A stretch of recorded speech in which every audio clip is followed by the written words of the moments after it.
Oh, hey, Super Funk. Thank you for subscribing. I appreciate it. Thank you so much. They're going wild for you, Jason. I don't know if you can hear them, but they're going nuts. Absolutely wild. I'm going nuts. Real wild stuff happening here. Real wild stuff. Okay, I'm gonna kill the wild and sober just for the time. Oh, I didn't do anything. I just started a new song. Wow, I'm really on top of things today, folks. Hey. Anyways, yeah. So, Jason, thank you so much for coming back on the show. Jason has actually been on the show lots of times. Me and Jason and Zach, we do the breakdowns. We did Game of Thrones. We did Watchmen. And now we're going to do The Boys Season 2, if we get there. I hope we do, because I've prepared a whole slideshow. There's a whole slideshow. There's 50 slides. So I hope we get there. But we have a lot to talk about. And I don't know, where should we, I mean, like, we're already into this election stuff. Maybe, what do you think, Jason? Where should we go? Should we go for the embarrassing moment, or should we just jump into the weeds and just talk about the election? I mean, let's just get it out of the way. I mean, it's you know, I don't care what you think. It's a shit show. The whole thing's a shit show. It's just, I don't even know how to react. Like, the possible situations here are pretty wild, you know. Are you talking about my embarrassing moment, or are you talking about the election? Oh, I'm talking about the election. It can go for both. It can go for both, though. Jason, and I just want you to know. Oh, go ahead, please. I want you to know I'm going to make very bold statements about my musical career on this show. You know, I can remember back in 1987, I believe it was, I was touring with Michael Jackson and, you know, just playing guitar here and there. You know, I showed Eddie Van Halen this guitar solo that was on, what was that song? Billie Jean, was it?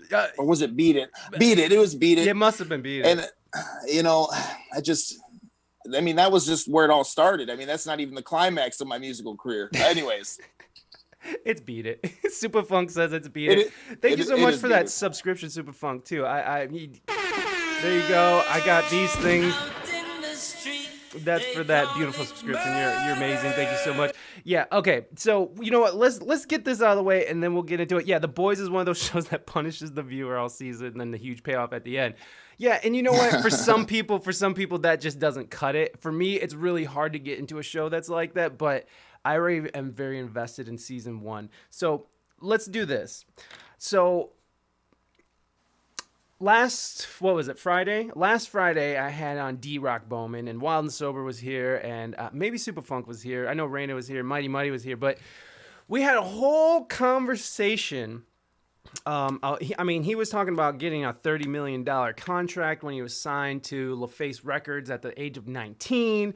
He's talking about being at these really critical moments. Like, he was there when Whitney Houston died. He was in the hotel when she died.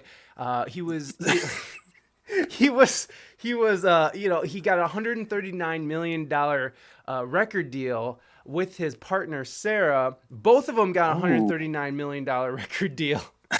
And 2005, right around the time of Napster and iTunes, and when those crazy overbloated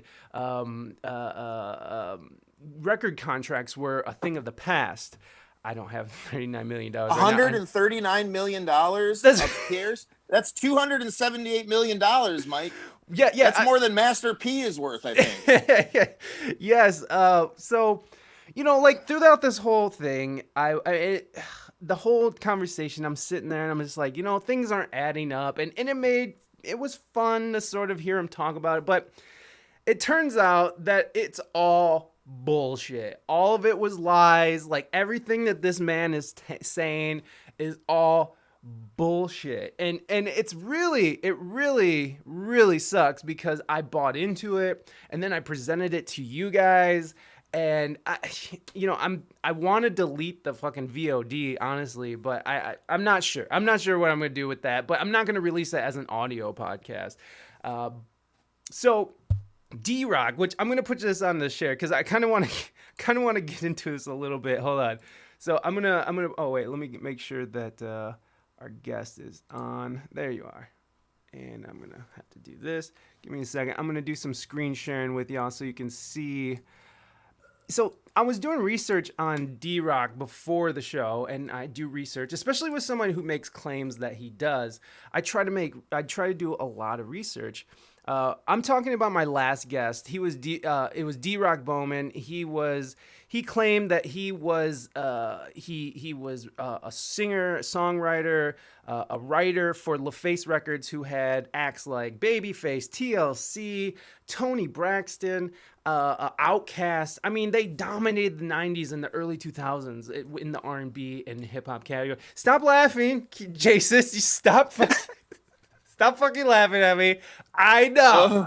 I know. Okay? I'm not happy about this whole thing at all. I'm completely embarrassed. And yeah, I couldn't find his name at all. And when I asked him about it, he kind of gave me this sort of runaround like, the lawyers did something and I didn't push. And I should have pushed.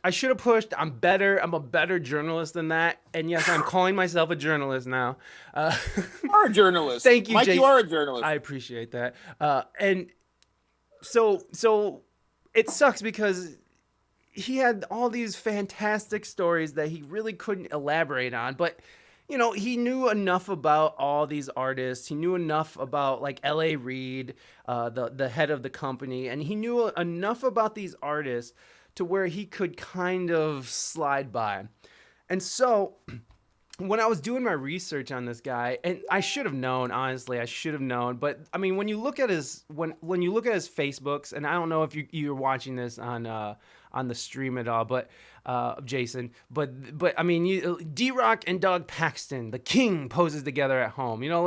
This is the kind of stuff he has, and if you're that rich and you're that connected, hey, lovely lace, welcome.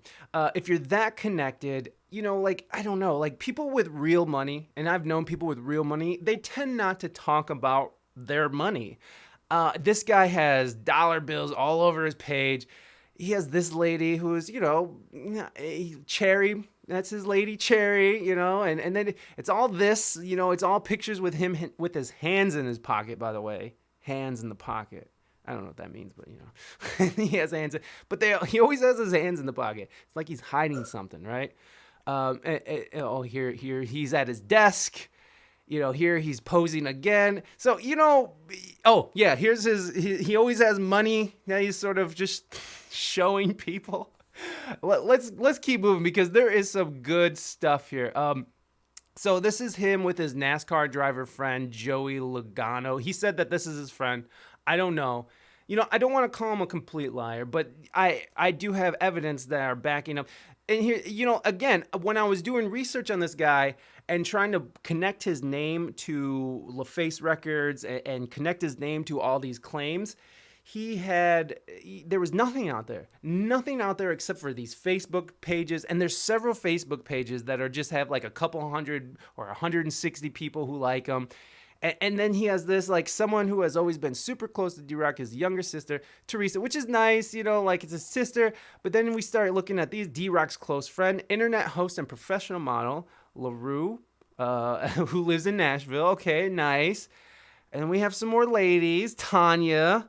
And then we have some more ladies. Oh, this is supposedly this is his business partner. Picture of him. Oh, this is Tina Knowles. Together, he's in New York City with Tina Knowles. So was he a con artist? I do believe so, Wild and Sober.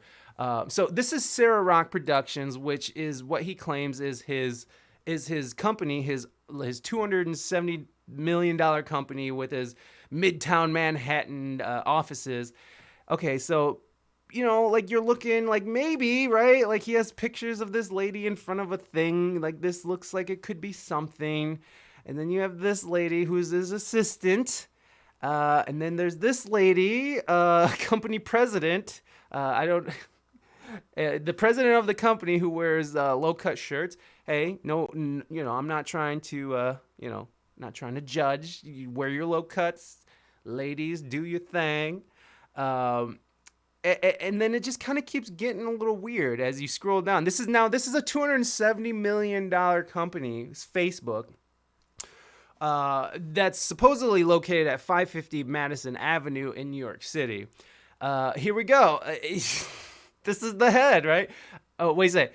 Alicia Rain farted and looks back at it while sitting in her office at Sarah Rock Music Productions. That's a lot of cheddar. I agree. Okay, so we got more, CEO, like, it's just really weird. He's like, this guy has his hands on her. Okay, now here's where things start getting weird, and I don't, luckily there's no TOS here, but what is going on here? What is this? Right? Did I not scroll down far enough? Like, I'm sorry, but like, this is a $270 million company. Oh, that's okay, Gail. Thank you for stopping by. We're just going over. Oh, thank you so much for those biddies. I super appreciate it, Gail. We're going over on how I got taken advantage of by a liar and a huckster and a con man who said he was worth about almost $300 million, but this is his Facebook pages. This is his $270 million company's Facebook pages. Sarah Rock's top executive in D-Rock's office. Okay, like, who's this guy? Sarah Rock Productions photographer Danny Rice is charged and took to jail in New York City for masturbating to photos of Sarah Rock Management Company president, model Karen Taylor. Okay, what the fuck? What is this? What is this? This is crazy. Jason, thank you for being patient. And oh my God, you guys can't see any of this. Oh my God. No, I don't. Yeah, you can't see anything, Mike. Oh my God. Why didn't you guys I didn't know.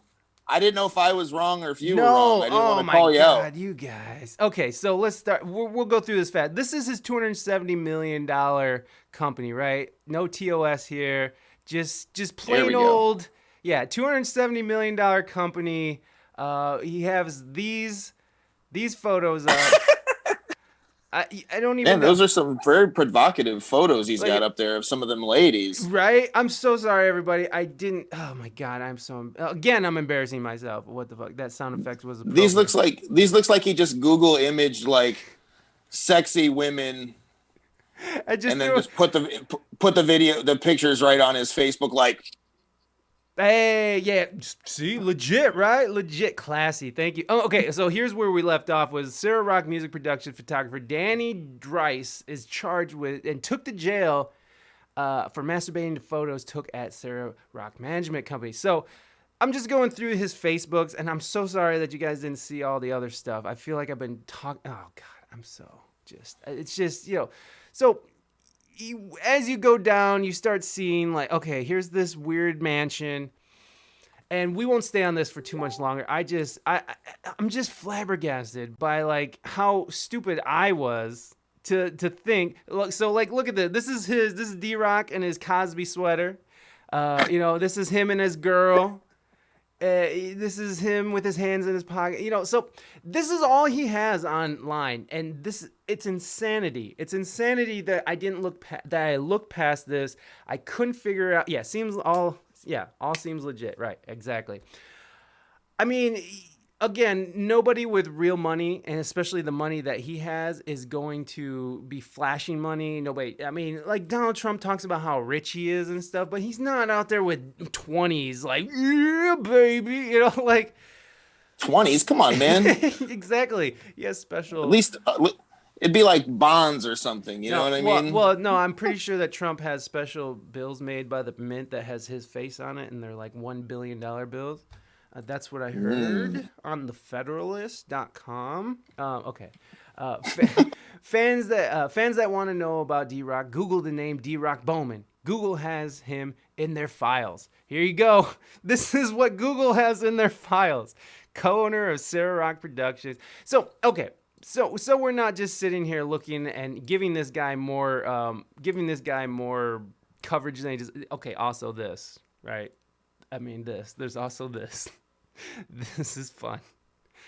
I'm not judging anybody's anything. I'm just saying there should have been some red flags, which there were. There should have been red flags. So I saw him on someone else's of course he's from my state. Haha. Yeah, he's from Chicago. Well, he's from Illinois, but he's from Chicago. You don't know that he's from Chicago. No, he's. Oh yeah, that's true. I know. Yeah, He could be from Hoboken. Wait. He also grew up with Michelle Obama, and he's also had. Oh, Detroit Gladiator. Thank you so much for coming through. We're just talking about our last guest. He was a complete sham. D-Rock did not work for any of those places that he claimed, and that he's just a con man. And this is his $270 million company. Facebook with this lady on it all over it, and this guy who got arrested masturbating and stuff. So when I was doing research, I just don't want to look at that guy. That guy looks awful. So when I was doing research on D-Rock, and I saw some interviews that he did with another podcaster. Now, I'm not going to say who the podcaster is. I'm not going to, because he asked me not to. But he also asked me not to share the information he gave me. But since I'm not going to name his name, I think it's okay, right? Like, it's okay. Because this gets really weird, okay? So, I'm just going to go through this real quick, and then we'll move on, and we'll be gone with this guy, and we will never talk about D-Rock Bowman again. So I reach out to this dude, and I say, hello, I recently saw an interview on YouTube with you and D-Rock Bowman. I have my own podcast and had D-Rock on my show. After talking to him, I was curious on how you felt about your conversation with him. Okay?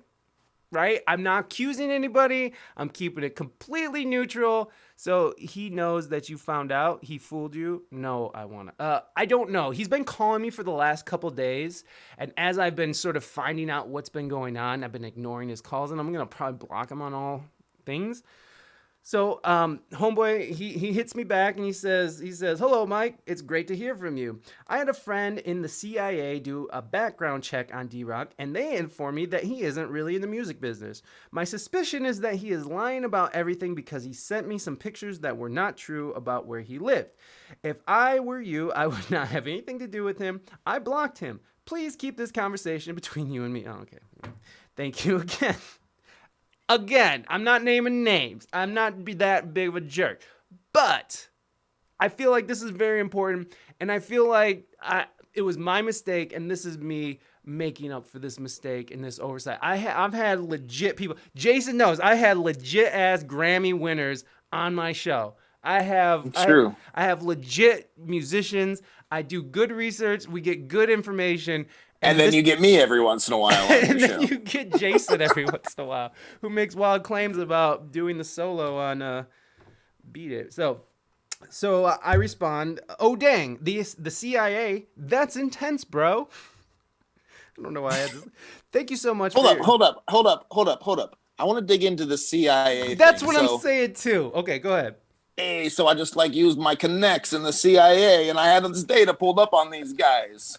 Whatever. You went on to fucking backgroundcheck.com and paid $6 and fucking looked up D-Rock CIA. That's some fucking bold claims right there, okay? Yo, I just saw one. Who knows? I just saw one Facebook post he posted where she posed with his younger sister. It's not. She's Sunny Leone. She's the Canadian Indian actress. Shut up. Are you kidding me? Are you kidding me? So like, not even this girl right here. That's the one That's the one he's claiming as his sister. Where he's posted with his younger sister. Yeah, this is Teresa. Is that? Look, no, that's not the one.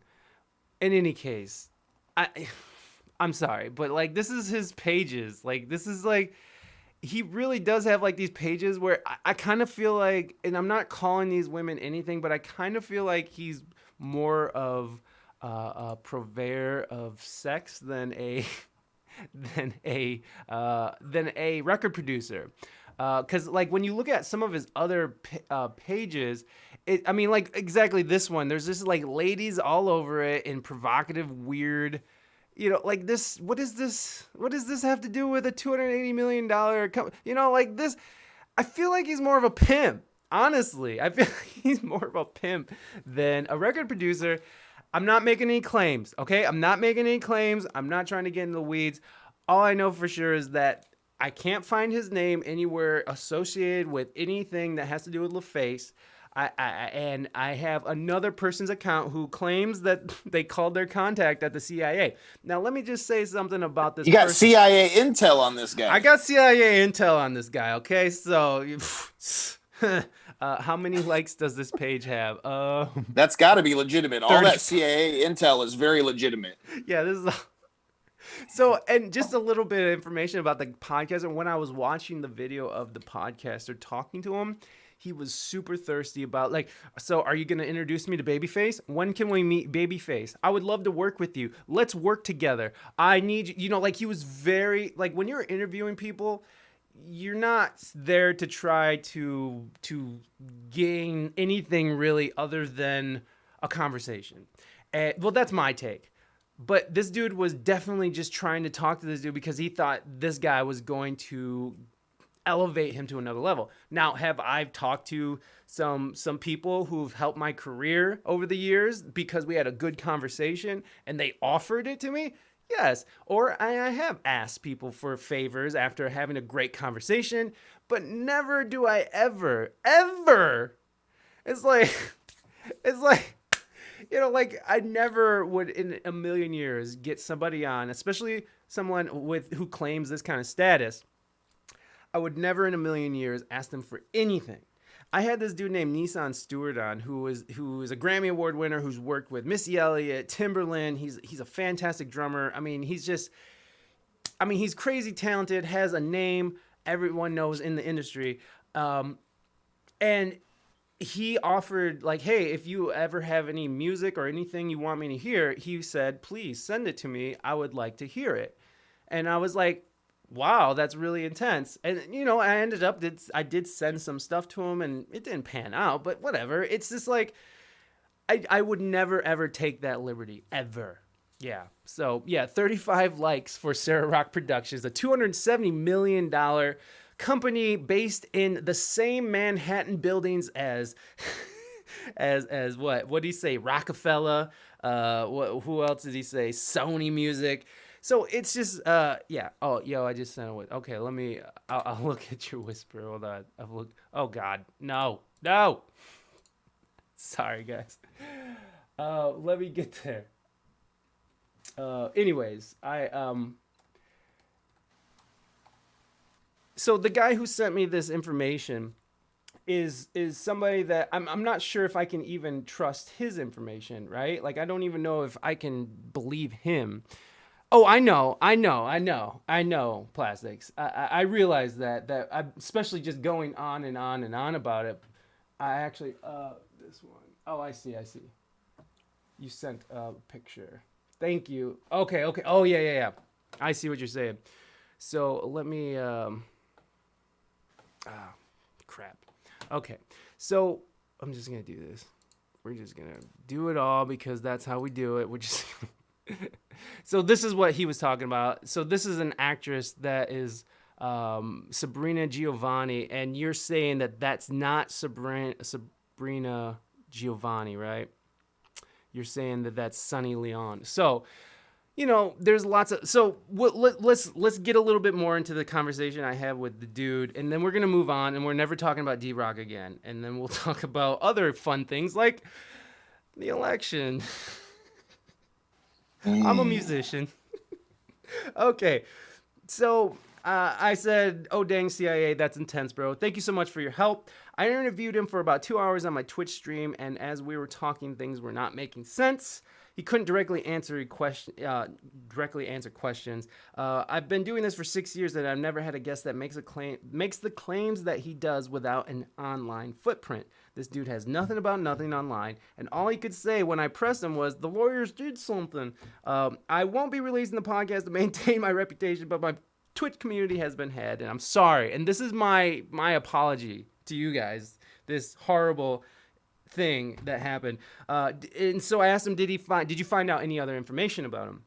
So yes, this is from the guy. Yes, D-Rock sent me a picture of a mansion in Sedona, Arizona, and said that it was his mansion in Beverly Hills, California. He also sent me a picture of Babyface's niece, Hannah Edmonds. The picture was actually Hannah Bronsman. I don't know who that is. My friend found that he is probably sitting in a house on a computer doing these schemes. So, yeah. Anyways, D-Rock's page for his late dog has 250 likes. Thank you for... Fantastic. Thank you so much for looking into this. We're going to get to the bottom of this. Escort service. Yeah, that's what I was thinking. Now you got it. Yeah, I think it is probably, he probably runs some kind of something like an escort service or something. And I don't want to make any kind of claims on this dude.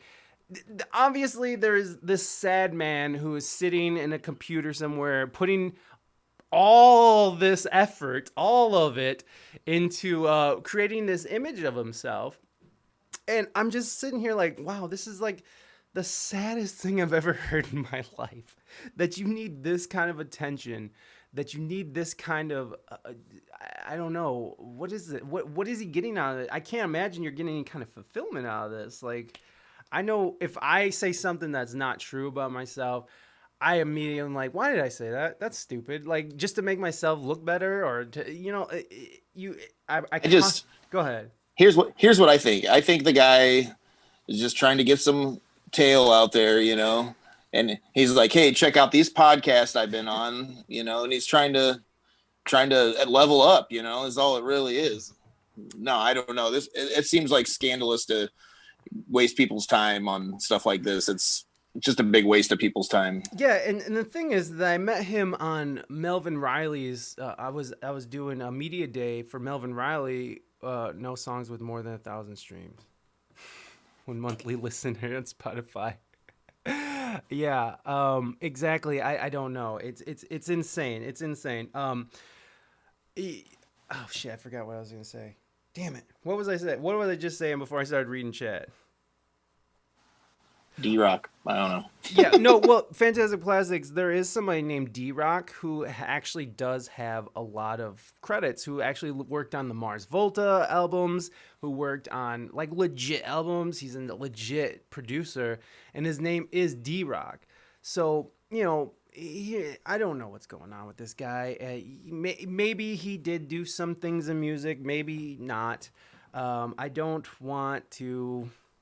I don't want to besmirch him more than he's besmirched himself. But so the funny thing about the guy I was talking to about the podcast is like, hey, man, you want me on your podcast? And I'm just like, I don't know. I don't really know it. There's another guy on Spotify named D-Rock who has 3 monthly listeners. Yeah. Besmirched. That's right. I got that. So he's an imposter of a real D-Rock. I don't know. I don't think so, because the other D-Rock seems to be much younger, and I don't think I don't know. I really don't know, Gladiator. I think that he's just making up his own life and just trying to be that guy. Everybody wants to be that guy, right? Everybody wants to be the guy who has the power and the money and the women and that's what he's trying to be. And any case, I'm sorry to everyone who, yes, fake news, lovely ladies, sorry. Thank you for the Discord love. Yeah, I do apologize. I try to bring on really quality people who have real intense conversations, or not intense conversations. Sorry, intense what am I talking about? I try to bring people on who are legitimate and who have something to say and something to offer and something to give, because that's what I've been doing. This is what I've done for the last 6 years. I love the podcast. I love what I do. And I love that I can do it on Twitch now, and that there's this amazing visual element. And now I sullied it with my poor research. Well, and you know what? I did a lot of research, and it was frustrating. The part that gets me is that I did so much research that I should have known better.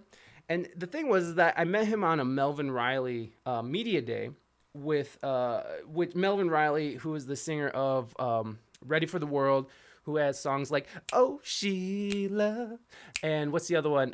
"Let Me Love You Down."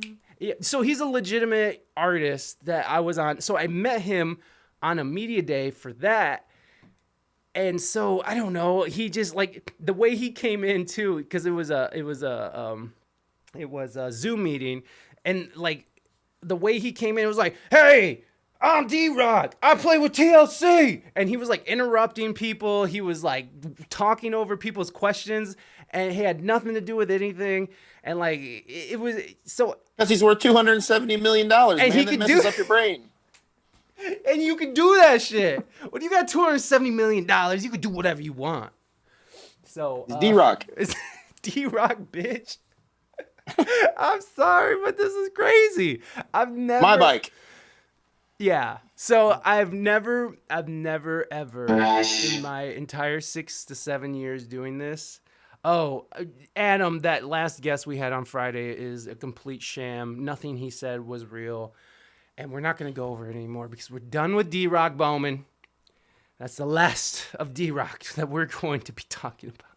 I know, right? Like, just the way he was answering questions and shit was nuts. It was just like he didn't elaborate.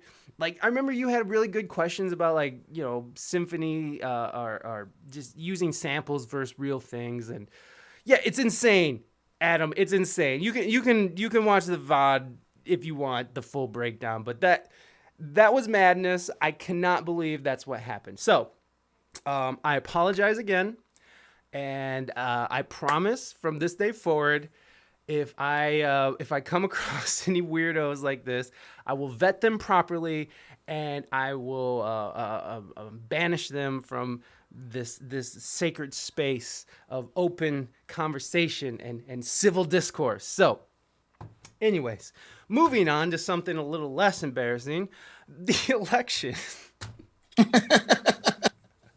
Just a little bit less embarrassing. Look, yes, the orange menace is gone. Thank you, Plastics, for giving me a new word for him. The orange menace is gone. No way. This is great entertainment. Thanks. Thank you, Plastics. I appreciate your encouragement. You guys are amazing. And that means a lot coming from you guys.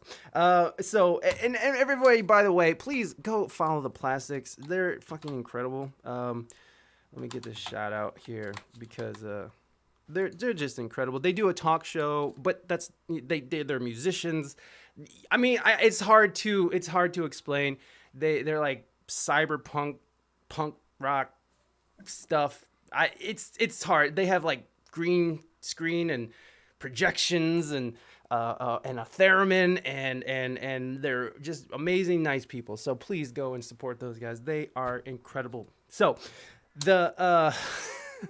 so we got a new president, right? And the old president the old president has not. Do we have a new president? Well, apparently we do. I mean, that's what Who announced it? Well, AP, NBC. Stop. Okay. MSNBC, the local ABC affiliate. No. Well, just for fun, let's just say that Biden won, which I'm not contesting. But I'm not contesting. For fun, later, let's say it was phonied up, and then the worst possible scenario happens. What's that? And what's the worst? There was funny votes, and now Donald Trump is going to be president again. That's the worst possible scenario. I agree, and that's that's because that is at foot right now. I mean, do you completely agree that all elections have been fair? I mean, there was Russian collusion in the last one, right? Well, that's what they're saying. Well, okay. So what's going on in this one? First of all, I don't trust the government. Stop. Are you talking about 2016? No, I'm not. We're talking about right now. So there is claims that are mostly made by the president, the current sitting president, that the election was stolen. Now, there is some weird things that went on, like in Michigan and in Pennsylvania, where they were the overseers for the Trump administration or for Republicans were being blocked from oversight for the counting of some of the ballots. Now, that's a little weird, right? Like, from what I understand, it's pretty normal practice for people to be overseeing the counting of ballots. That's from what I understand. Observing. It's illegal. Yes. It's legal, though, right? That's part of the process. No, you got to watch them count them. Right. So there was moments where they were blocked, and there was those videos that were out where people were like, remember, they were like cheering that they were like escorting these people out, like, yeah, get them out of here, like, get out of here, which to me is weird. And look, I'm happy. I am happy that the Orange Menace is gone. I'm not trying to say anything other than I don't like him. I vote against him mostly because I don't like him, which I'm not proud of that. Okay, it's mostly because I just don't like him. And I believe in. The thing is, I believe in this country. I believe in a fair system, but there has been stolen elections in the past, and so to look past. I'm old enough to remember George Bush and Al Gore, that whole deal that went on where they found a truck of votes in Florida in his brother's state, you know? Yes. Like, yes. Listen, okay, so kids, back in the year 2000, let Grandpa tell you a story. Al Gore was the president. Yeah. Yeah, he won the election for a minute, and everybody thought Al Gore was the president. But then, out of the middle of the night, a truckload of votes was found in Florida, which George W. Bush's brother Jeb, the state that he ran, and everybody was like, "What the heck?" But Al Gore he conceded. He ended up conceding 27 days later. He actually conceded that, or no, they reneged the conceded, or I don't know. I don't remember how it all went down, but basically for 27 days there was like some limbo of who, until the courts decided that who the actual president was. And that's who inevitably decides who the president is. It's the courts and the government, not the AP and NBC. And Fox. I'm just saying. No, you're right. You're absolutely right. There's still a worst possible case scenario at play here. Mm-hmm. What if, and here's the thing, in my personal opinion, what if there was funny business going on in the election? Okay. Yeah. That fucks everything, right? You know, as Americans, like, we're told our vote matters and this and that, but if there's funny business going on and the people that are running the polls and, you know, are the ones that are because they want it so bad or whatever, they break the law and commit voter fraud. Don't we want to know that, right? Yeah. But that kind of ruins everything at that point. And if we find out it is a sham, where do we go from there? Yeah. You know, what happens? That's the worst possible scenario. Well, I don't think the worst scenario is that Donald Trump is president again. It's that the elections have been fraudulent. And I think we deserve to know one way or the other with a real investigation, not just some, you know. Right. Not just trying to write it off as like he's a crazy person. Hi, Louis Soul. Sorry, I don't know how to say your name. Louis Soul. Let me catch up on chat a little bit. It sounds like you're talking about 2016. Yeah. Well, no, 2016, the Democrats were, I mean, if you guys remember, the Democrats had an onslaught for years saying that they had Russian collusion. The Trump administration had Russian collusion, which ended up being false. It ended up coming out that it was a false claim. And it's, you know, in the last 4 years, so many lies have been told. And I have to blame a lot of that on Trump. I mean, he told so many lies that they had to go out and get fact checkers to get like on the spot fact checking. So I mean, let's not just, you know, I'm not trying to say that just the media is lying here, but but what's come out in the last 4 years is that all sides have been just talking shit and full of it. And it's just it's getting to that point where I'm not sure what to believe anymore, and it's insane. If you rigged an election still lost, you'd be pissed. Yeah, I would be pissed. I'd be. What were things in Michigan? Nope, wrong. They were allowed in, then started shouting and getting violent with the counters. They were yelling racial slurs. Watch the fake news. There were counters allowed on both sides and continued in Michigan. Right. I know that things were sort of blown out of proportions, but in Pennsylvania and what else? In Nevada as well. Wisconsin?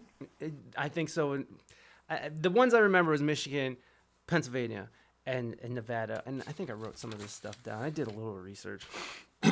But look, I'm not trying to say nothing, but it is weird. It is weird that people were blocking these people. Now, if they're in there making a big hubbub and they're, you know, yelling racial slurs, which I don't know. I don't know if that's true or not either. That one was found to be true. Okay. They will never let us know if they find funny stuff. Pretty sure 2016 was rigged out. Look, Nate Silver isn't perfect, but he had never been wrong. And now in 2016 and 2020, he's way off. Analytics at the volume are really hard to skew. Yeah, I don't know. Like, that's the thing. It's a very weird time with how people are getting information.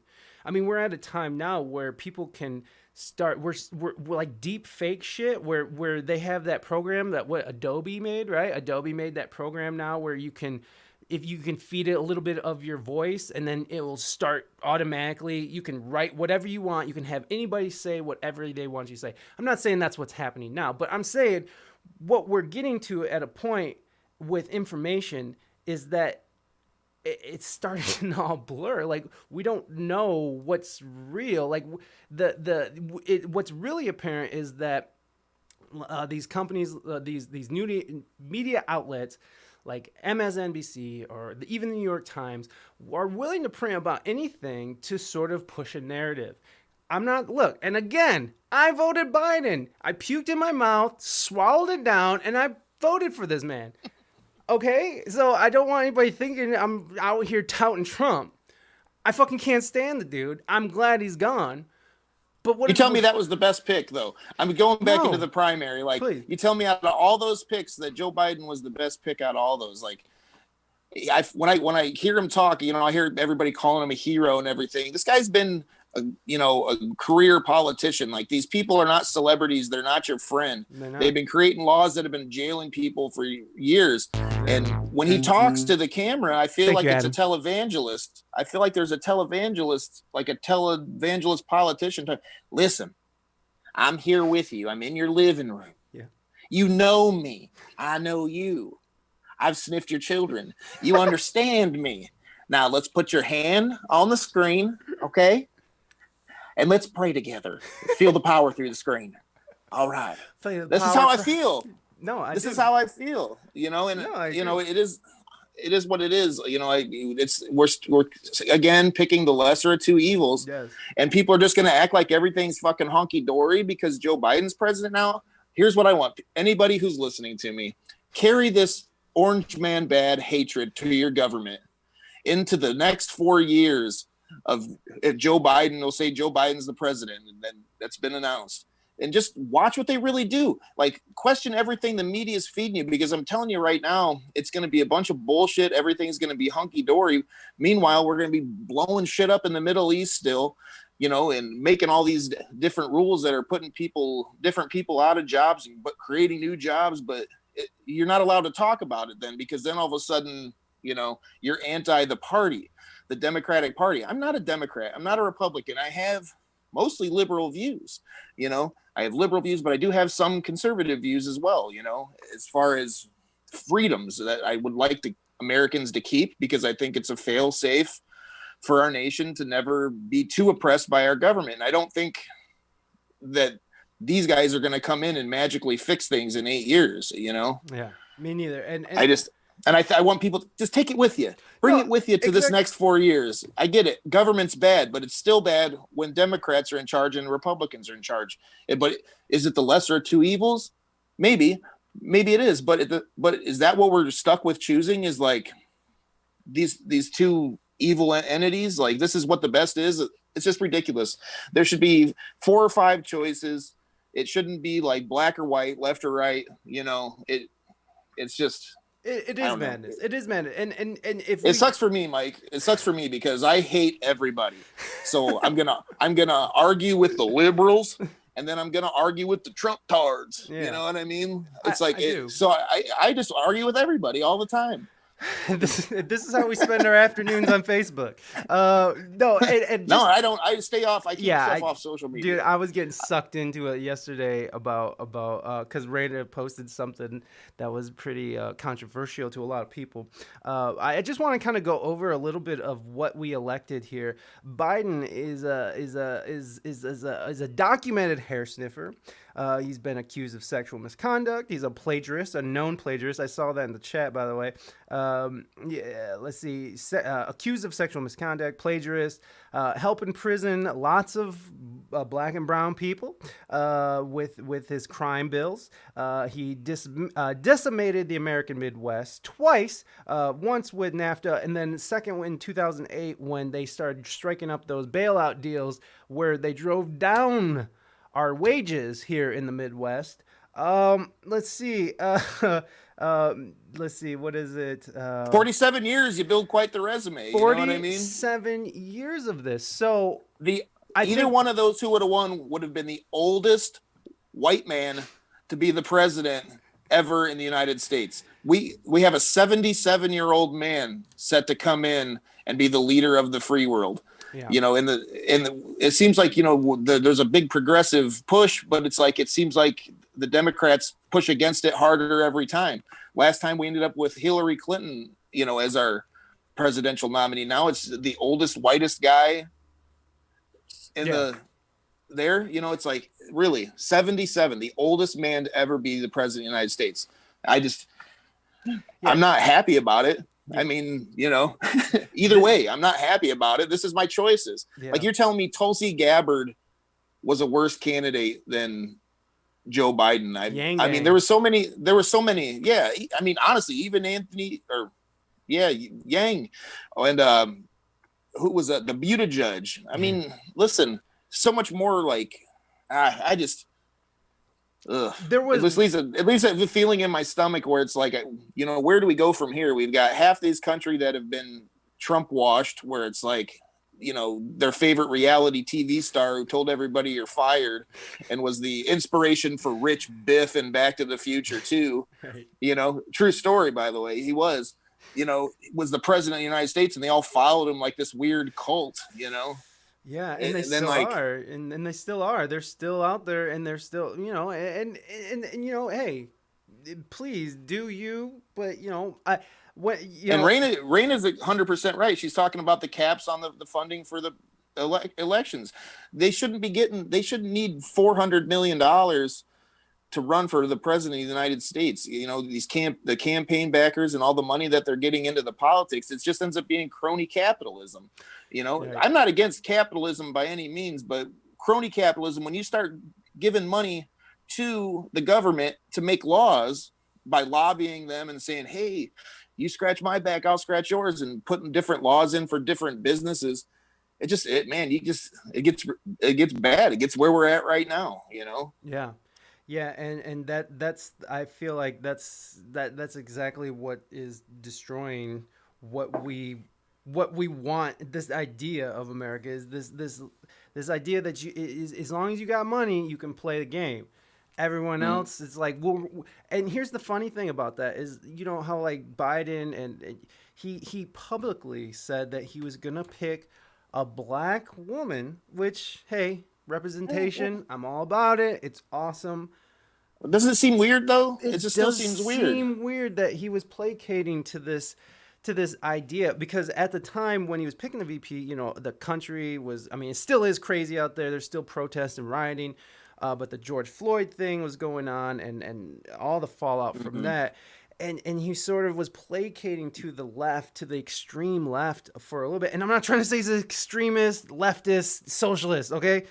But what's interesting is that he was taking all these people like AOC, he was talking to Bernie Sanders, he was talking to Andrew Yang, and he was making all these sort of like these empty gestures showing that he's, oh, I'm going to be listening. These are the people who I'm going to surround myself with. We're going to have a real hunky-dory thing. But once it comes down to it, like they just put into place where they're they're banning any Democratic senators from being on the cabinet. The Democrats are, and it was kind of a way to ensure that Bernie Sanders and Elizabeth Warren won't be a part of the cabinet. Now, I might be getting that a little wrong and a little confused, but there has been a lot of push by the Democrats to do a lot of these shady things. Like in Pennsylvania, they sued to get a third party off the ballot to ensure that there was no, you know, that people wouldn't vote for a third party.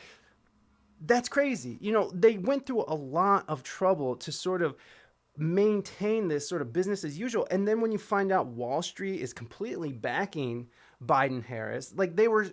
What are we getting into? You know, like what are we really getting into? And you can say what you will about Donald Trump, but he did make some really firm, decisions and policies that sort of push these what were the people who give money, the god damn it, who was that, the people who talk to politicians like, we'll give you this money. Lobbyists. He did push them out of it, but what ended up happening is his inner circle ended up becoming lobbyists of their own, so it did end up backfiring. But like he had a good idea. He's a non-politician who then surrounded himself with a bunch of guys that have been working together for the last 40 years. You know what I mean? Exactly. And that's where, I mean, maybe if he would have went at it in a better way, maybe, but I don't know. The thing is, he ran his mouth too much and fucking, he's done, son. He's done. I don't know, man. It's a really, like, I'm not happy about the outcome here. And again, I'm really happy that there's representation in the White House, and that's great. And it's wonderful that there's going to be 6-year-old black girls, looking up and seeing that that's possible. That's beautiful. And that hasn't always been the case. But it's very possible that Kamala Harris is the president here in the next 4 years. I mean, there's a 77-year-old man. I mean, I doubt I'll make it to 77 years old. I don't know about you, Mike, but 77 after this last year for me seems like a lot more years to be around this place. Yeah. Holy moly. Yeah. And so it's a very strange thing that he picked the black woman who no one wanted at all in the first place. And especially someone who has a very poor record as a politician, corruption and keeping people in jail when they were found innocent and opportunists. And it's just like they just went. It just feels very gross, and it feels. What worries me the most is the level of accountability that will be happening in the next 4 years of Joe Biden and Kamala Harris. Is with Trump, everything's under a microscope. Every move the guy makes is under a microscope and being broadcast to the world in real time. Like, I think what we found out after 8 years, as social media started coming online during the Obama administration, is then social media became a big more part of being able to spread information faster. And, it just didn't seem like there could be any accountability with the Obama-Biden administration, because if you spoke out anything against it, you were just then deemed racist, and you're not allowed to criticize our golden leader. But the reality is going forward, it's just we have to hold these people more accountable that are ruling over us and making huge decisions that do affect our lives. People think that the presidency doesn't affect their lives, but I mean, I can name at least 2 stories, honestly, to where I've had my life being directly affected by something that the president has done, So what's one of them? Can you talk about? Well, when Obama was president, they offered a $8,000 tax credit if you bought a house within the 2009 calendar year. So I bought a house and I got $8,000 from Obama, so there's my 8K, as far as the Trump administration, so I work in a green energy field, Mike, as you know. I work at a solar company. I'm not going to name names or anything, so I don't think I'm legally allowed to. But, at the end of 2016, after 8 years of Obama and Biden, we were looking bleak. I'd been a supervisor for a couple years there, and we had to cut 2/3 of our workforce across the board, like 600 people. Wow. And, because China was basically allowed to run roughshod on us. They were importing panels, and the Chinese government was over subsidizing the panels to put us out of business because we're a pretty big player in the game. And, so we laid everybody off. I walked 7 people that worked for me for 2 years, 7 people that worked for me for 2 years out the door and said, sorry, we cleared out an entire building to retool so that we could make bigger solar panels to bring down our cost per watt to maintaining competitiveness with the Chinese, and it wasn't like a good competitiveness. It was like we can just barely make our costs just a little bit below them. Wow. And so Trump comes in and he put a tariff on incoming crystalline silica from China, and immediately that put our cost per watt, because the Chinese government was just paying the companies to sell them less than us. So then the tariff took that off, so they were no longer. It basically balance it out way in our favor. And then, also he put a big tax cut if you opened a factory or broke ground on a factory in that calendar year, 2017.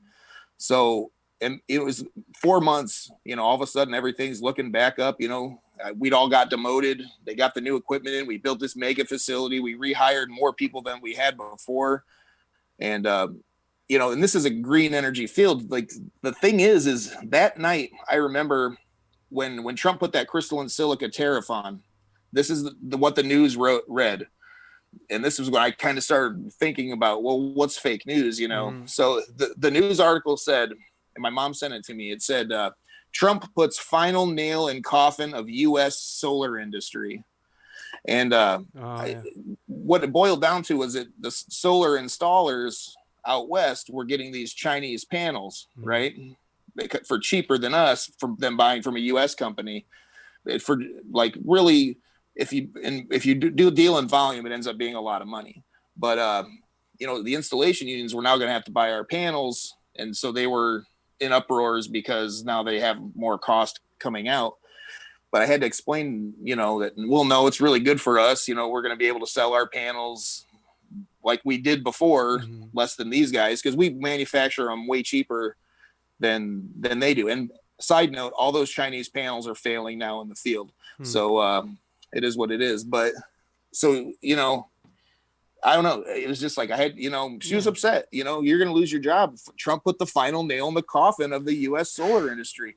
But you're not going to hear that on the news. You're going to hear it on We Speak English Good right here with Jason Tyler Black. This is exclusive, y'all. Exclusive, baby. Insider shit. But we're a green energy company. You would have thought that it would have done great after 8 years.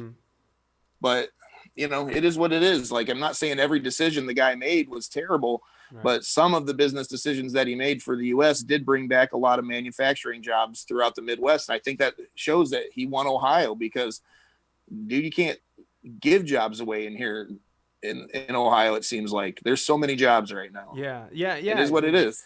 Yeah, and I know there's been some there's been other companies or other places that's gotten like bailout money and then still laid off their employees.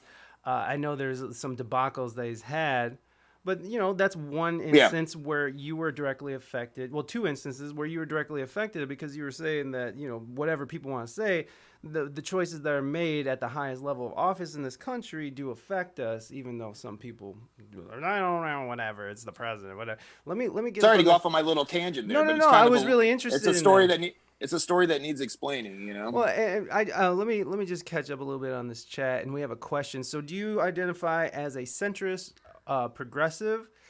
I guess so. I'm not sure what that means. I'm not. I'm super liberal on a lot of things, but when it comes to stuff like censorship and what you can say and what you can't say, that's where I kind of start, I guess, diverging from progressive, because I don't know. It seems like progressive and liberal means that you can't question progressive and liberalism. You know what I mean? Like you can't question these ideas that are being put forth. And to me, that seems a little much, I believe that this country has this beautiful thing called freedom of speech. And I know there's a lot of arguments on all these sides that question freedom of speech and how far freedom of speech should go. But I'm one of those guys who's just, there's liable laws for any questionable shit. There's liable laws, and each problem that arises out of those liable laws should be handled individually. But for the most part, if you are protesting or if you're saying something peacefully, I'm all about it. And I know that's not a popular thing, because I know there's a certain sect of people that people don't believe that should have that right. But also, if you're doing something peacefully, then I don't know, man. I feel like you have that right. You have that right as an American. Let me get up on this chat a little bit. Adobe has built-in detection fingerprints. Not sure of others though. Yeah. There has to be some kind of way to identify these deep fake things because things are going to get way out of control. I was out ever since. Said you voted for Trump. You ain't black. Oh yeah, exactly. That Joe Biden remark, that was super racist. That remark he made to Charlemagne the God. Remember that? He was like, "You ain't black if you don't vote for me." It's like spoken like a true old white racist. Like what a fucked up thing to say. And nobody talked about it. They dropped it immediately. Like no, it was just buried. The sexual misconduct, the allegations, buried quickly buried. Silence that shit. Anything that has to do with Trump, blow it up, make it more than it is. And which again, not a Trump supporter, don't like the guy, glad he's on his way out. But I think you should watch closely. We should watch closely as what goes forward because there needs to be accountability in these offices. Once we don't hold these guys under a microscope, they start doing whatever the fuck they want to do willy-nilly. And let's carry the orange man bad. I'm going to keep saying it. Carry orange man bad into the next one. Old white man still bad. Right.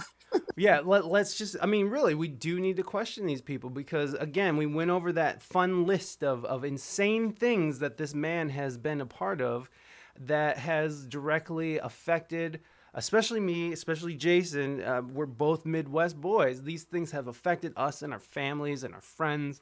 And we gotta stay on top of it. What's weird that black women aren't questioning her background. I'm all for representation, but color doesn't make you a good role model. And yes, I agree with that. And Reina, coming from a black woman,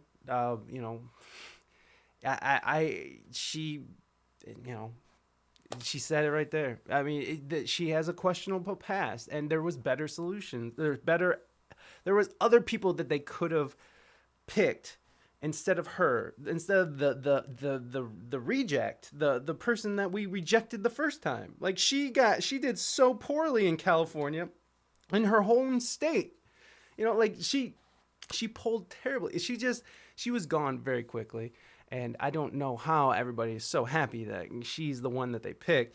That Susan Rice, I thought was really interesting choice because she was in the Obama administration, the national security advisor, and she was supposed to be one.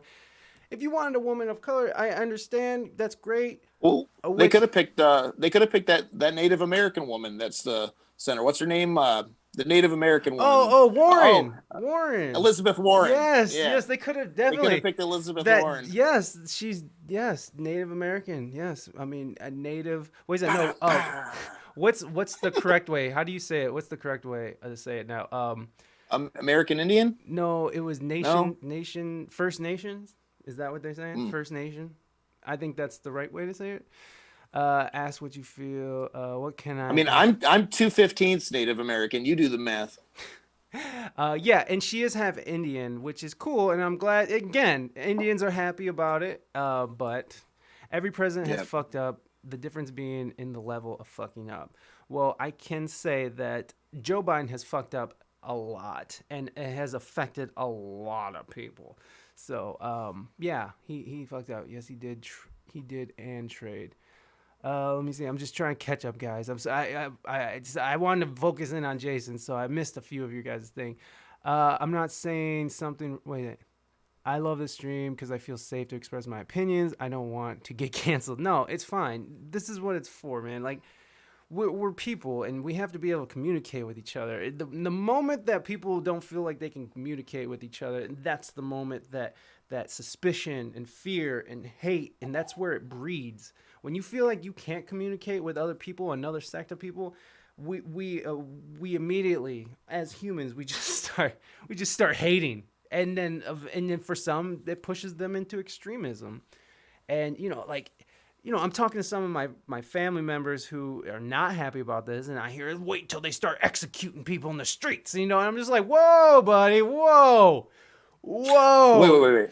Who's executing who in the streets? Right. Well, Like, we didn't what's get it. this? I was like, let's stop there because this is not going. This is not going in a good Wow. direction.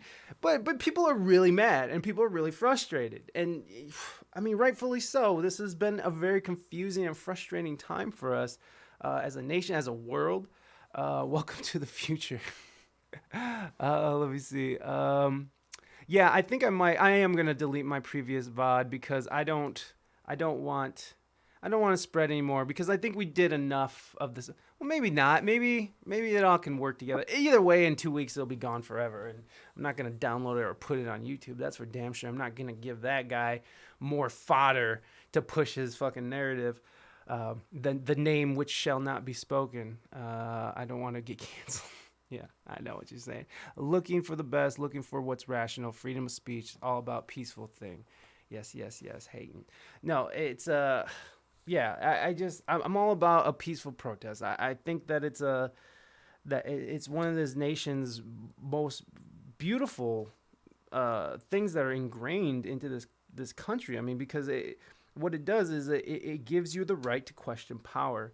And because when power is not being questioned, that's when power sort of overtakes and it turns into more of a tyranny than anything else. So the freedom of speech is so crucial to our nation. I believe that full-heartedly. You have to be able to question power. You have to question power. He who must not be named. Thank you. Your favorite today and welcome. Lovely to see you. Mwah, mwah. In my opinion, the biggest issue the left is facing is the thought police mentality, the call out cancel culture. People need to be held accountable, but right now we all rush to judgment. It's a slippery slope. Exactly, plastics. Thank you. Well said. And everything's so instant. Everything's so instant now. You know, it's like something happens in the world. I like to abide by a little something I call the 48-hour rule. Okay, news will break in the morning, and it'll be like, oh, this happened and alleged and unsubstantiated. It's like, give it 48 hours, let the real story come out, because generally a lot of the mob mentality news that we're seeing changes greatly within 48 hours to a week. You know, then the real story comes out and then they don't talk about that, you know. Exactly. Yeah, that doesn't get spread all around in the morning on every news station across the United States of America. Every you know? Every phone in the country, because what do we do when we wake up? It's like, phone, top news right here, baby. And then it's just from there on, it's an onslaught of information and propaganda and advertisement and big old booties and fucking fat water for your face. It's insanity. From the moment we wake up, we're just inundated with this fucking glow, with this beautiful glow. You know what's funny is my sister. Hold on, let me just play on mine for a little bit. Yeah, exactly. My sister was talking to us about, man, I had this weird dream last night about I went off the road, or went off a bridge and into the water, and I was in the water and I was dying and I was suffocating and I was like, I have those dreams all the time. The moment when I feel like I'm suffocating and dying, that's the moment where I'm like, oh no, my phone's gonna break, you know, like, oh no, I can't get my phone wet. I've had so many dreams where I fly off a bridge, crash into icy cold water, and as the water's filling up, my head in my dream is like, fuck, my phone. Like, We're going to have to dig deeper psychologically into this, Mike, because dreams are, you know, representation of the deeper psychology going on here. And it's, what does your phone represent to you? Is your communication with the outside world, your connection? Well, so it seems to me like you're afraid that that's going to be extinguished from you and you're going to lose connection from the outside world. Wait a second, I had to leave to see the breaking news. Yeah, well, it's crazy. I agree. It's an insane way. Hey, what's up, Cole? Thanks for stopping, bro. I was just talking about how I have nightmares of dying, drowning, flying off a bridge and drowning, and then the first concern that comes to my head is not to save myself, but to save my phone. So that's what you walked into, Cole. Thanks for being And here. then I psychoanalyzed you. And then Jason psychoanalyzed me. We speak English good. Yeah. What happened? I had to leave to see a breaking news story that Trump fired the Secretary of Defense today. Wow. Of course he did. Here we go. He's gonna burn it down on the way out. Why did he do that? Why did he fire that person? Guess we'll find out. Let's not forget, we still got 2 months plus of Donald Trump as president. Or Bush. Oh my God, I said Bush. Wow. Trump fires. No, George Bush is a friend of the left's now. Didn't you know? He's just a nice old man who paints pictures at his ranch in Texas. Right? He takes photos. Some bitch. He takes photo ops with Michelle Obama holding his hand like just a helpless old man who didn't start all these fucked up wars and just He's pals with Ellen. You gotta love him. Ellen. President Trump announced on Twitter Monday that he has fired Secretary of Defense Mark Esper and Christopher Miller, who served as Director of National Counterterrorism Center, will become acting Secretary. I see. And that Christopher Miller, who served as Director of the National Counterterrorism Center, will become acting Secretary effective immediately. President jettisoned Esper 2 days after his Democratic opponent Joe Biden was projected as a winner. It doesn't. Well, let's see. That's just useless. Fucking, why am I on CNN? Okay, you know what? You guys can look it up. Let's keep moving on here. Yeah, I don't know why he would do that, but of course, why not? Why not? He has a couple months left. He might as well go big, right? He's like the world's favorite asshole, and he's just gonna hold to it until the very, very end. You're fired. You're fired. He's just gonna fire everybody. He's just walking around the White House, just all brooding, like, "You're fired. You're fired." You with the broom. You're fired. Oh man! After getting fired, he's on a firing. My morning Diet Coke wasn't at the right temperature. You're fired. Hey, why not? Trump can fire people. Yeah. He can. The president can fire people. He has that power. Let me see. Thank you for the analysis, Jay. He has a major addiction to his phone. Yeah, I do. It's pretty sad, really. So good to see you here. Big hugs. Oh, I like it. No idea they hate each other, though. Yeah. Might want to divorce before term ends. Hey, Reina. Okay. Sorry. That's someone else's stuff. Okay. Thank you so much. Very nice. It's nice to see everyone being nice because we are talking about really, really fucked up shit. I mean, it's not fucked up, but it's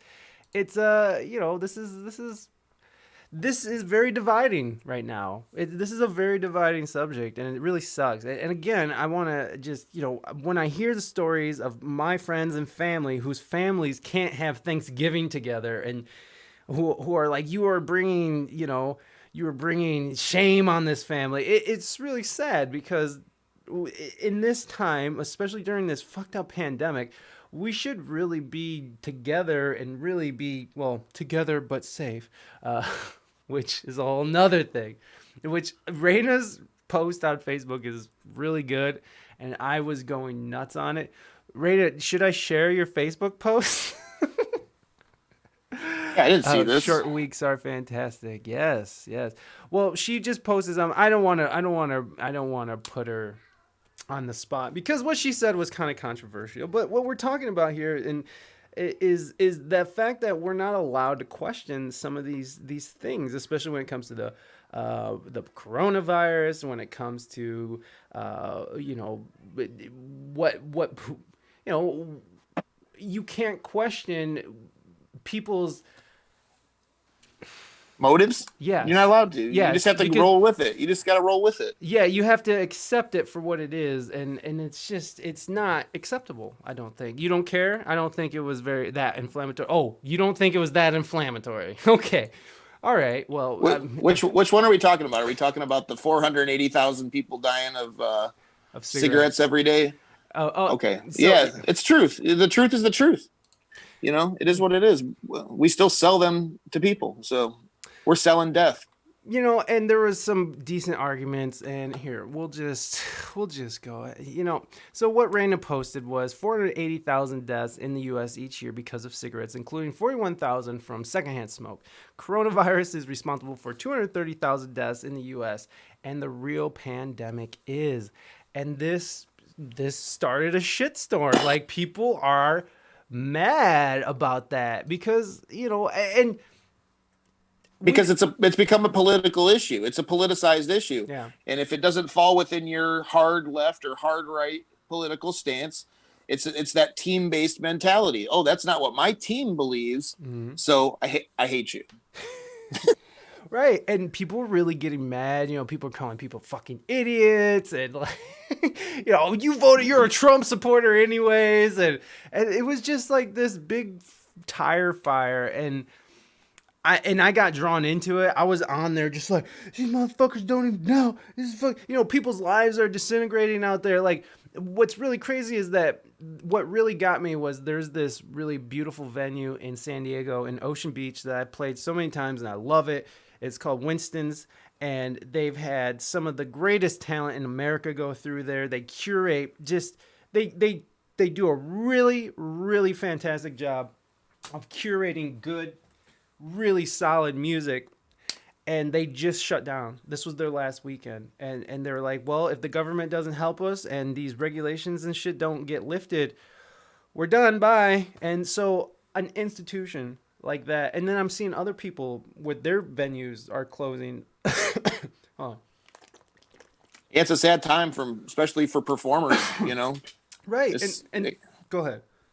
People are still performing. I know, I understand, but it's like, small acoustic, like I'd probably do just fine if I felt like I wanted to go pick it back up and go play acoustic shows by myself and whatnot. But it's like, where's the concert? You know what I mean? Like, so we're just going to do drive-ins until the end of the day here. And meanwhile, all these small music venues across the board are looking at going out of business. And then there being less work and gigs for musicians coming out of this. It's going to be if it wasn't cutthroat already as it was, as far as like getting dates booked and how much you charge for your band and, undercutting, blah, blah, blah. It's going to be real cutthroat now. Going forward, it's not going to help the landscape for musicians. That's for sure. No. And it's not going to help small businesses in general. It's basically going to be the big companies survive. It is what it is, I guess. That's where we're heading. Right. Well, it just sucks because when you're seeing your friends and your coworkers and their whole lives are disintegrating right now. And, I have friends who was touring with the Wailers who's fucking a mechanic now. It's like, holy shit, like this beautiful. Wait, is he fucking a mechanic or he is a mechanic? No, he is he's always been a mechanic, but now he's officially a mechanic because there's no place to work. When you're thinking about California, where things are out of control over there, where things are shut down so crazily. They're having full on concerts in Georgia right now. They're doing it.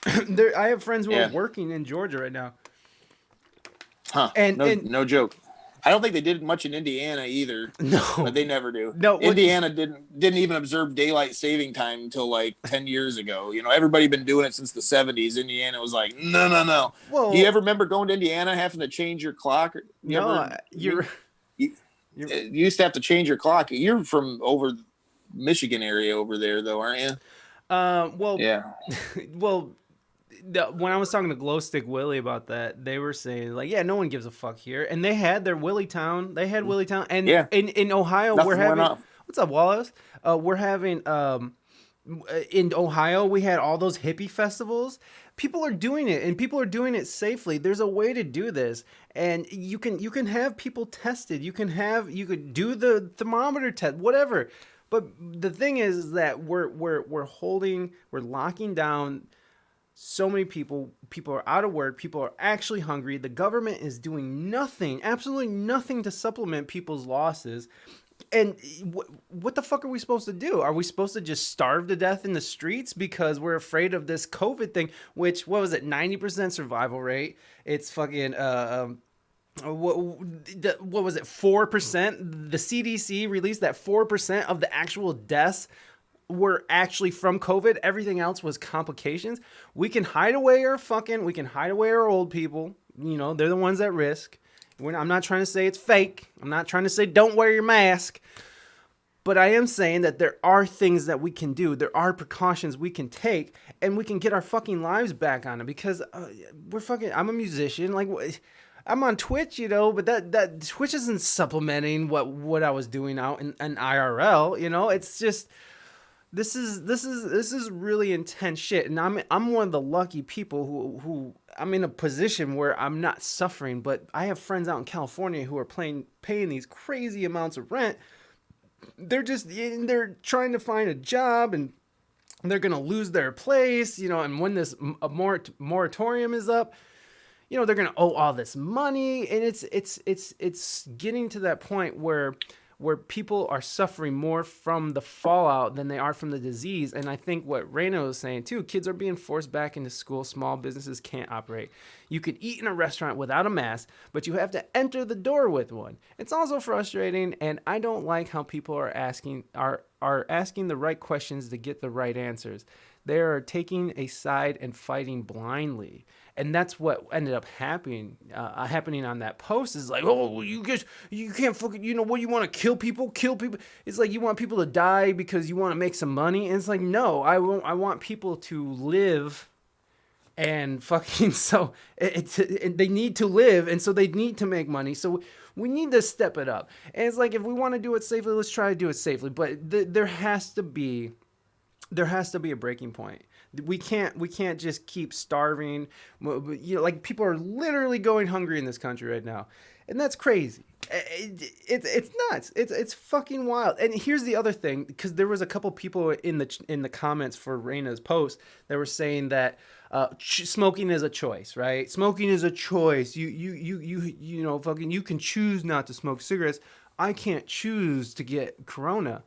And it's like, bitch. You know what you can choose to do, though, Mike? What? You can choose to shovel cheeseburgers into your gullet for your entire life and get heart disease. You know what I'm saying? You can choose to stick your wanker in a stranger that you met at the bar and get an STD. Like, most diseases that we get are from some choice that we make in our life. So it's also, you know, also you can choose. Addiction's for real. Addiction's a real fucking thing too. People want to downplay that, and that's cigarettes are addiction as well. People are addicted to fucking nicotine, and it's a comfort. It's an anxiety relief for some people, and that's how they cope with some things. You know, it's an addiction.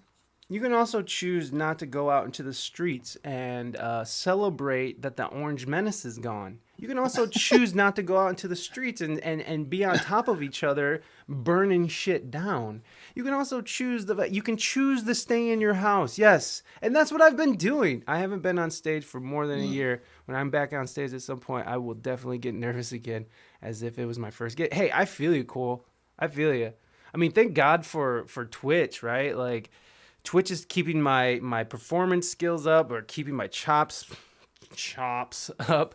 And I mean, thank God. But yeah, real stage. I mean, I played a couple gigs over summer, and they were real strange, but nothing was wrong. There was no super spread event, you know, like, it was all very fine. It's just getting to that point where we're gonna have to make a decision. We're gonna have to make a decision whether we want to decimate what we have here, or if we want to continue to keep, you know, locked down. And here's the thing: we're locked down, and you have people in the streets. We have gender reveal parties. We have people. It's like no one's paying attention in this fucking country. No one's listening. So why are we still trying to pretend like we're trying? It's not. It's really crazy, honestly. What was it? That's pretty strict. India has a mask policy. It's been lightened though. Yeah. You can choose to stay inside. You can choose to take precautions. You can choose to stay home. And that's what I've done for the most part. I've done a couple gigs, and I went to DC, and it was all very safe. And we've been just locked down like everybody else, but we're looking at our fucking feeds on Facebook like everybody's partying, everybody's in the streets, and the fact that people are on this comment thread saying that, oh, you can choose to smoke, and it's like, bitch, it's like you can choose to do a lot of things, you know. This is being forced upon us. This is being forced upon us, and there's definitely been abuses of power. There's definitely, there's definitely been some really draconian type measures being taken in some places, and we have to remember where we were before this, because we're gonna want those rights back. And I don't know, man. I don't know. It's going in a weird direction. Unfortunately, Where do we go from here? What happens? How does Joe Biden fix coronavirus? Does he come in on day one and start a shutdown again? Mask mandate. Right. Well, I mean, if everything still spikes going in through the end of the year, if they're still getting, spikes, and then he comes in, and the UK, is it time for a big old shutdown again? The UK is going back into shutdown. Spain, I heard that Spain's going back into a shutdown. I mean, there's these countries that are starting to do it again, and so we will have to go back into a shutdown, like an extreme one, but I don't know, man. I know they're 14 days to flatten the curve, Mike. 14 days. 2 weeks. 2 weeks, everybody. 2 weeks. 2 weeks. We can fix coronavirus in 2 weeks, everybody. Right. Unfortunately, I'm too stupid to stream. Otherwise, I would have tried before. Oh, well, Cole, you're not stupid, man. I understand. My eyes roll back into the back of my head every time I have to learn a new thing. Like, I'm trying to learn the new song list bot, getting ready for our performance on November 19th, featuring Jason T. Black and Zach Hutner. We'll be playing some classics like The Grateful Dead.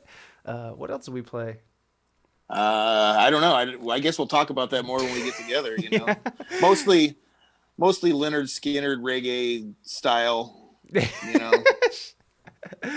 But anyways, yeah, I was putting together the song list bot, and it's like, I gotta learn more stuff. And thank God for my wife, who fucking actually is good at learning good. Now, are you gonna play guitar on a couple of these, Mike? Because I was kind of hoping you'd play on maybe a couple of the E blues, me too. Dead tunes that we're gonna be playing. I'm into because they got some of them quick stops, and Jerry does a little bit of like some of them country licks that you're into and stuff, Yeah, I'm into it. I think I will be playing a little guitar. Hey, why not? Let me see what else we have. My friend is a pretty big Instagram influencer, and she took it seriously for a few months, but then she went out and started influencing again. Well, she's been at home for the past week with COVID after an influencer party. Yeah, I mean, here's the thing. There's dumb people out there just going out there and spreading it. And again, I'm not saying it's fake. I'm not telling you not to wear a mask. I do think that safety precautions need to be taken. But we do have to make a decision. Are we going to suffer more from this virus that has a 90% recovery rate, which 4% of the virus actually kills people from the virus directly? Everything else is fucking because you're fat or you have diabetes or... the thing is that this COVID thing attacks people who are unhealthy. And so maybe we should be pushing the narrative of health. There's also studies that show that vitamin D is a very big proponent in fighting this virus. So I do think that we do need to reanalyze this stuff before we really start fucking ourselves. No diabetes now. Yeah. Lynyrd Skynyrd reggae style. How cool is that? Yeah, it's not that cool. How the hell did y'all grow that mustache hair? I can't seem to grow that mustache. I don't know. I can't grow mustaches very well either. Jason here is very good with the facial hair. I am not. Jason, well, I'm very old too. Yes. Yeah, get old, wild and sober. I'm fat. Me too. That's okay. We're all little chunky monkeys. That's okay. The doctors told me I was overweight, and when I was dealing with the back thing, the one guy was like, "Well, you are overweight." I went, "Huh? Since when? When did this happen? How come you never told Mike? How come you never told me?" That's what I want to know. Nobody ever told me. I had no idea. I'm a polite guy. I'm a polite guy. I don't like, I had no idea when I went to Cedar Point and I was barely able to get the thing down around me to ride the roller coaster. I had no idea. Nope. Dude, have you ever had to do the walk of shame because you were too fat to get on one of those rides? No, it was close, bud. Listen. I did when I was 15. When you're a teenager and you're too fat to ride a roller coaster at an amusement park, now that is a walk of shame. I was like 350 trying to, and they got two people. They got two people to try. They were really trying to save my poor little ego, and they were like pushing. And they're like, and I'm like, and they're like, I'm sorry, sir. Oh man, you don't fit. Well, the one time it was really close. The one time for me it was really close. Like I feel really bad. There was this woman in front of me and her boyfriend, and she had like her bottom was really big and her legs and stuff. She wasn't like really big or anything, but it just wouldn't come down around her. And it was very embarrassingly. She gets up and her little skinny boyfriend's like, "Sorry, I'm riding this. We've been waiting for an hour and a half to ride this ride. And listen, I'm going for it." And she was so fucking pissed. Oh my God. And then it was terrible. She was like standing there waiting at the gate for him to get out, like bawling. I was like, he was like, "Nope." I was like, "No." He's like, "No, fuck no. I was just an hour and a half. I'm riding the Magnum or whatever it was." Oh, it's hard, man. It's hard. Being fat is no joke, but it's hard. And like, especially with this pandemic, I've been just trying not to just blow up like a fucking balloon, man. There was a couple weeks there where I was like not fitting in my clothes. Well, no, I have literally gained a pant size since I was 34 and now I'm a 36. So yay. We can't go to the gym, there's no gym to go to, so it's the gym is open. My YMCA is open. Yes, so I could technically go. I was actually thinking about going back because they were placing bets at my work about how fat I'd be when I came back. After, just so everybody knows, I just went through a part where I was injured. I was down for 3 months. I had to get spinal injections and stuff. But since we're on the subject, it was like, you want to talk about trying not to get fat, boy. I couldn't do anything. You know what I mean? I was on my back for 2.5 months, wow. like basically trying to like starve myself if I felt like I was getting too fat, because I didn't want to blow up, because I can get big, Yeah. And I already am big. I mean, I'm 288 right now. Wow. Yeah. I mean, it's hard, man, and especially when you grow up you didn't grow up fat though. You were skinny and in shape, and then this is something that happened later in life. I graduated at 270, Mike. Oh, okay. So then, and then I moved out of my mom's house and was a hippie, and didn't have money for food, so it just kind of naturally. Hey, you were fighting forest fires too, though. You were fighting forest fires. I actually gained 25 pounds the one year I fought forest fires. A muscle, of course. All muscle. I'm an awful guitar player. I'm really good at stand-up bass. I'm a really good stand-up bass player, but guitar, when I start to play, cats and dogs in the neighborhood are my best friends. Cole, I doubt that, man. You know what? It's okay. You're a good stand-up bass player. Maybe guitar is not your shit. But I bet if you put a little bit more time and focused practice. I mean, remember what it took to get good at stand-up bass? Remember all those focused moments where you had to sit there, really practice? You got your metronome and you got your stupid fucking scale book. Like, remember those days? Same thing, man. You just got to do it like that. Just get it done, baby. I'm overweight. Not yet obese. May become, though. You know what? Hey, this is the time, baby. This is the time to get fat, because we're forced to sort of sit here and keep feeding our faces. So, let's see. LOL. That's right. Too much strings. I just can't count. I can just count to 4. Yeah, yeah, too many strings. It doesn't make sense either. The guitar, like, it's set up really stupidly. I don't like how the guitar is set up, anyways. I count strings good. Yeah, I do. Oh my God, Mike, I'm so sorry for laughing.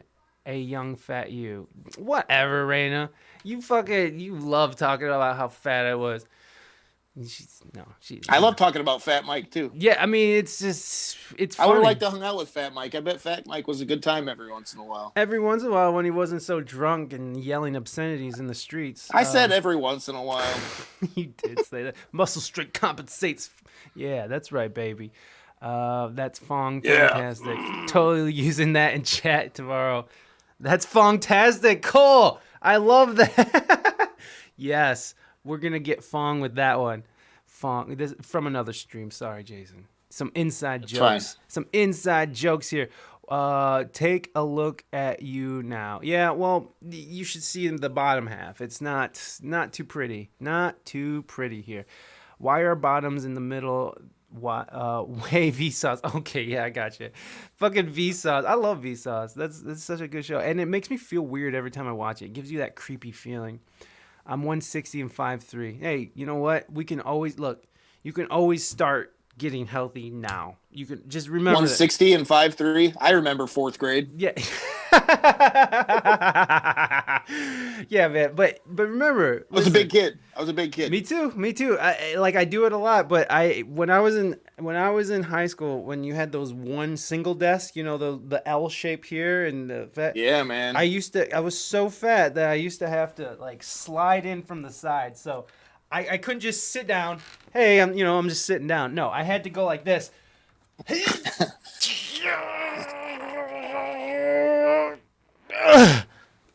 Just pick the chair up and slide it into you and sit down. Fucking rest my gut on the table, and then I would sweat for 40 minutes profusely. And you're a tall dude. You're pretty tall as well, bro. I would sweat for 45 minutes, and right at the end of the class is right about the time I would stop sweating, just in time for the bell ring to get up and go sweat again. Yes, baby. That was my life. School's great. School's cool, baby. Roasted the fuck. Bottom half. Let me see. LOL, bottom half. Button half. Bottom half. Whichever. Let me see. When I was in 11th grade, 4th graders used to come and randomly insult me. That happens. But look, this is what I say about bullying. Is as long as you don't let it take you down to the level they're trying to put you down.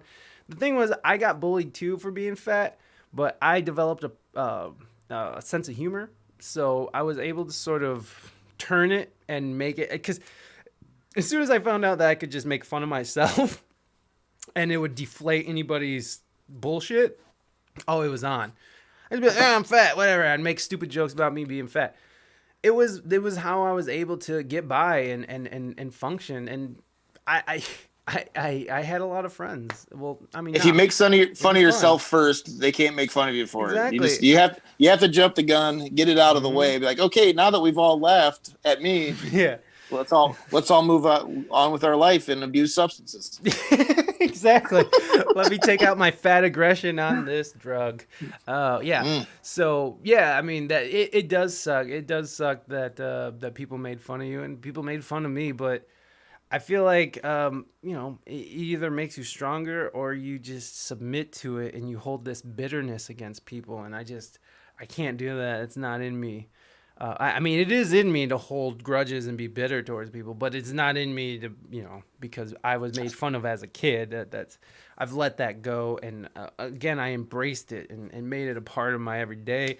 And at the end of the day, I'm not going to say I was a popular student, but whatever that means in the terms of high school. But when I graduated, I had a lot of friends, and not like super close friends, but like I had a lot of people that I could go and hang out with. And what was fun about high school is that I was able to sort of travel within different cliques. So I'd be able to go to like the jocks and they were cool with me, and I'd be able to go to the nerds and then to the goths like me because I love Marilyn Manson. And so like it was just I was able to travel within a lot of different circles because I had a sense of humor, and I was able to sort of I was a popular student in a funny way, not as in a real cool person. Yeah, and I don't think I was a real cool person either. You make people laugh, and you get to, and you get to those laughs. Those laughs are important, man. I made people laugh with my stupidity. Okay, so What do you think, Jason? It's been 2 hours. As far as bullying, I'll just talk about Sure. my opinion on bullying is, so I used to get the shit kicked out of me through middle school by this one kid. He'd always like I remember the one day specifically, he was going to count how many times he was going to punch me in the arm, and I had like 4 classes with him. So, it ended up getting up to 17. Oh. I was younger in class and he held back a couple grades. So, in like 7th grade, this kid's like 16 and I'm like 11 or 12, you know what I mean? Whatever the Right. age difference. But he had never really ended up growing bigger than that. But I just remembered, being upset. But then I found out later in high school that like this kid's dad beat the shit out of him. He came from a pretty abusive household. And I'm not like justifying bullying behavior, but it's like, where does that behavior come from? Right. Right. A lot of these kids who act out like that in school and are getting some sort of abuse or something from somebody in their life that's causing them to vent it out, or who knows what's going on in their life as far as somebody's sick or, then I don't know. It's like, I don't know if you can blame the individual because it is their actions, but it's like in a way I almost have sympathy for this guy just because he went to that led him to go to school and beat other people. You know what I mean? No. It's kind of weird and now he's like still a little twerp now. And in high school, I got like bigger than everybody. And, he dropped out in like 9th or 10th grade anyways, but it's like, I like hold some sort of sympathy for this character in my mind from school because after finding out what he went through and, I don't know, everybody's got their own battle that they're fighting within themselves. And it's some people's manifest outward into other people. And it's like, we just need more help for people in general, I think. Yeah, totally. And I think you hit it right on the head because it's like when you see kids exhibit this aggression, it's like that shit is very much learned. Like I know my son is aggressive, and I know boys have this propensity toward violence and just being they're boys, and of course the saying boys will be boys. But there's a difference between a boy being a boy and a boy like jumping on top of somebody and beating the shit out of them for no reason. And I remember seeing I remember when Bishop was first born, we'd take him to this it was what do you call it when you take your kid to? It was just like this free thing, a community thing where you could take them to story time. It was like this little place you could take them, and they would hang out with other kids. It was this church in OB, and you take them, and they had like little slides and toys, and they would do like art, and then they would teach them like the basics like ABCs and stuff. It was really cool, and then the parents sort of hung out and just did their thing. Well, I remember there was this one kid who used to, playgroup. Thank you very much, Reina. There was this one kid who would, he would get mad for whatever reason, and sometimes for no reason, and he would just run and attack kids, and like his whole face was insane. He would start fucking them up or choking them and just like shaking them, and like he would be on top of them, and it was nuts, dude. Fucking nuts. Like you would just be like, oh my god, this poor kid, like what's going on? And of course, from my perspective, I was like, well, he's learned that from somewhere. So, fast forward. But then you don't know what like behaviorally each child is going through either that's been undiagnosed right or whatnot, because that process is if you want to go the right way is long and arduous. I know from personal experience with some of my own situations, it's not an easy process and it's hard to accept. Being somebody who's kind of a hippie who's like, oh, he can just needs to go outside more and he just needs to not have red 40. Like there's legitimate anxiety, depression, and and it manifests in different ways in different people. And I think what it boils down to is everybody just needs more help.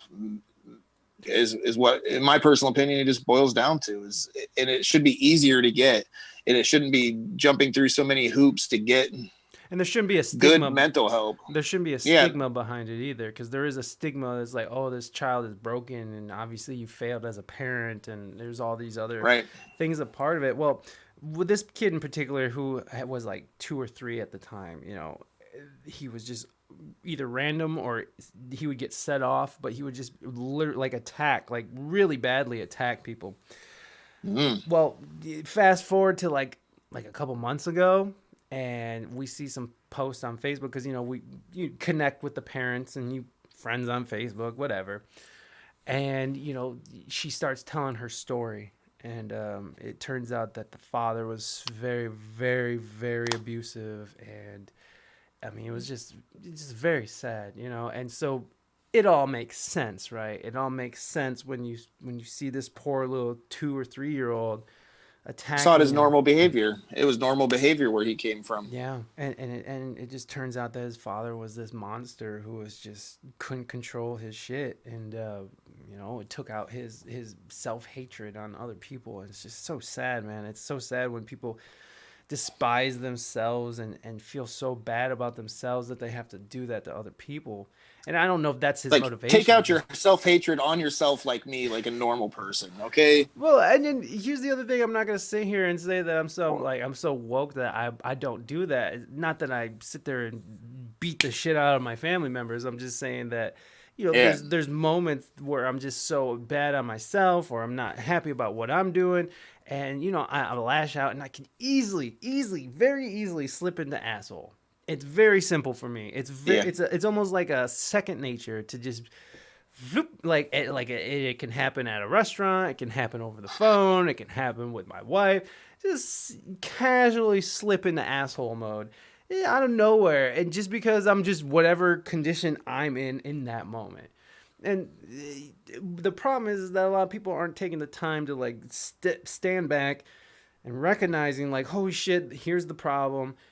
Okay, how do we fix this? How do we attempt to fix this? And I've had, now I'm going on a year and a half of therapy, and, I've avoided, SSRIs and, taking like Paxil or something.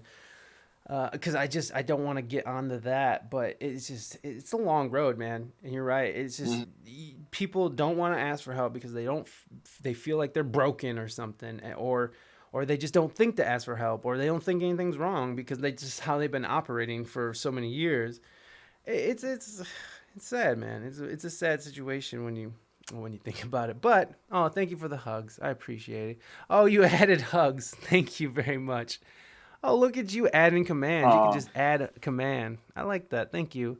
So now we have hugs, everybody. How about we get a Ric Flair? Okay, so here's the question. We've been Woo! Is that a Ric Flair? Oh yeah. Hold on. You just hold your pants there, buddy.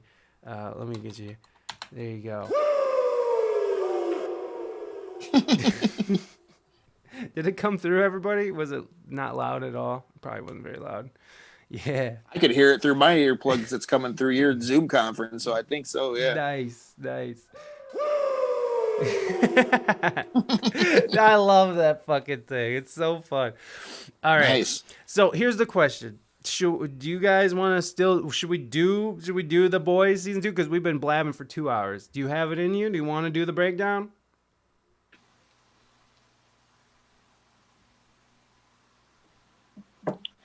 Have a question for the guest. I'm sorry, I'm Twitch illiterate. I'm learning here. What's the question for the guest? Where do you see that? It's a Streamlabs. Oh yeah, don't worry about Streamlabs have a question for the guest. There's some automatic things that just get. I have automatic posts that go into the chat, so like the new one, just smash the follow button to stay fresh or subscribe. Yeah, so they're just basically advertising. You'll see us in there too. Like I'm advertising us on November 19th, full band. 6 p.m. Eastern Standard Time. Not full band. There's no drums. We're not going to have Drew in here, his fucking lumberjack ass smashing away in here. But we will have Jason on guitar, vocals. I'll be playing piano and a little git. And then we're going to have Zach, who was supposed to be on the show today, but he had to work and he couldn't get the time off, which is okay. And we love Zach still. And that's on November 19th at 6 p.m. Eastern Standard Time. We're going to be playing songs like Dead, and we have some 80s songs and stuff. We still got to set up. We still got to figure out how we want to approach it with the set list. So we're gonna have some fun stuff. 4 Horsemen. Okay, so Should we do The Boys season 2? Do you want to do that, Jason? Do you have it in you? We've been going for about 2 hours. You want to do it? I might have to run. If we do, I'm going to run off and grab another quick bit of water. Okay. But I say if we want to do it, I'll do it. I still got the slides here. Yeah. I watched it this morning. Again. I did rewatch. Yeah. I appreciate it, buddy. Okay, cool. So let's do this. Let's delete the VOD, the last one. Yeah. You think I should? Wild? Okay, I will. I'll do that. I'll do that after this stream.